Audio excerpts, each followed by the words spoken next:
Commodity market का तूफान शांत ही नहीं हो रहा है।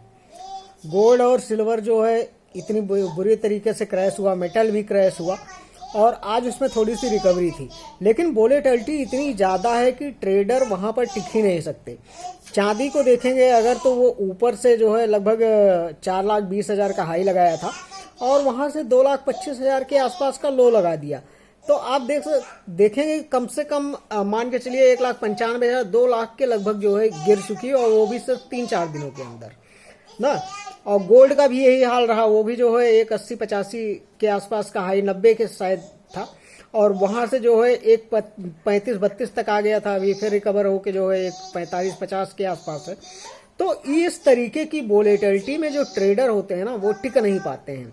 और ईटीएफ भी देखेंगे तो सिल्वर के ईटीएफ, बहुत सारे ईटीएफ 40 से 50% डाउन हो गए। तो यहाँ पे जो है जो भी ट्रेडिंग करने के लिए ये वोलेटिलिटी देखकर सिल्वर इतना भाग गया, गोल्ड इतना भाग गया, मेटल इतने भाग गए, कापर के लिए लोग बात कर रहे हैं। तो देखो जो रिटेल ट्रेडर हैं, इन्वेस्टर हैं, उनको बहुत ज़्यादा एक्साइटमेंट में आने की ज़रूरत नहीं है। अगर एक्साइटमेंट में आना है तो पहले 15, 20, 25 साल का डेटा आप जो है चेक कर लीजिए ना, फिर आपको समझ में आएगा वोलेटिलिटी की सीढ़िया का नाम है ना।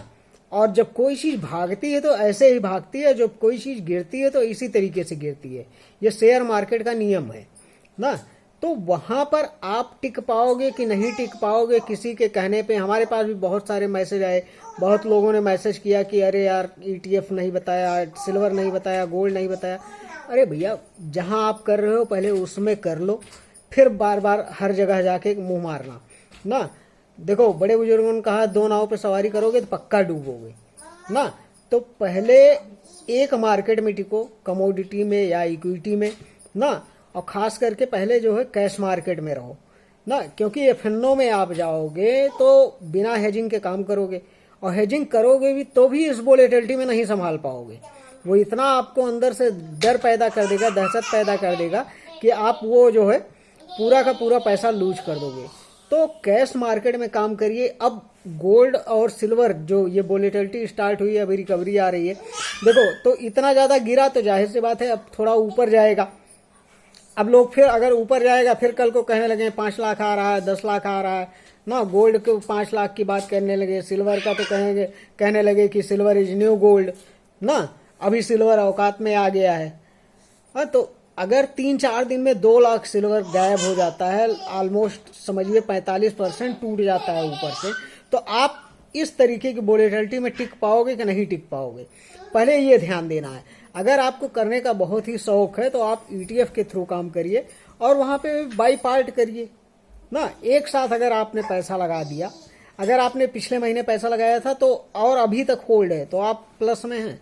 अदरवाइज आपने अगर इस महीने पैसा लगाया तो आप माइनस में हैं ना। 1 महीने पहले अगर लगाया है तो थोड़ा बहुत प्लस में होंगे, लेकिन वहां से अगर देखोगे आपने डबल कर लिया था, उसके बाद फिर जो जितना भी गेन किया था सब गायब हो गया। तो इस तरीके के बहकावे में ना आके पहले जो है 10, 15, 20 साल का डेटा उठा के देखिए। आप लोगों को याद होना चाहिए कि 40-45 साल पहले भी चांदी जो है 1.5 लाख था, उसके बाद वो भाव नहीं आया, वहां से 20-22 हजार तक चला गया था।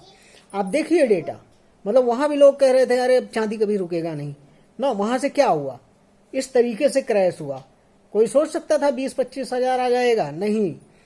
और 46 साल 45 साल बाद भाव आया 1.5 लाख का, और उसके बाद वहां से नॉन स्टॉप 4 लाख लगा दिया ना। बीच में बहुत छोटा छोटा करेक्शन आया था, तो अगले दिन एक दिन लोअर सर्किट लग गया, अगले दिन फिर अपर सर्किट लग गया। तो लोग पूरा माहौल बना दिए कि नहीं नहीं भैया gold is silver is new gold ना। और अभी देखिए क्या हाल कर दिया है, अभी भी 250-55 के आसपास ट्रेड कर रहा है ना। तो ये चीज़ समझिए, किसी के कहने पे मत आइए, पहले डेटा चेक करिए, समझिए स्टॉक मार्केट की वोलेटिलिटी क्या है, रिस्क क्या है, और जियोपॉलिटिकल टेंशन कब आ सकती है। और वैसे भी 2-2.5 साल से चल ही रहा है, ख़त्म होने का नाम ही नहीं ले रहा है ना। तो इन सब चीज़ों को, अपनी रिस्क कैपेबिलिटी को समझ के उसमें भागिए, ये मत देखिए। नहीं तो डेली जो है उसमें 10-15%, 20% का मूव आ रहा है। आप संभाल पाओगे ये वोलेटिलिटी? अगर संभाल सकते हो तो वेलकम है, जाओ जो मर्जी वो करो।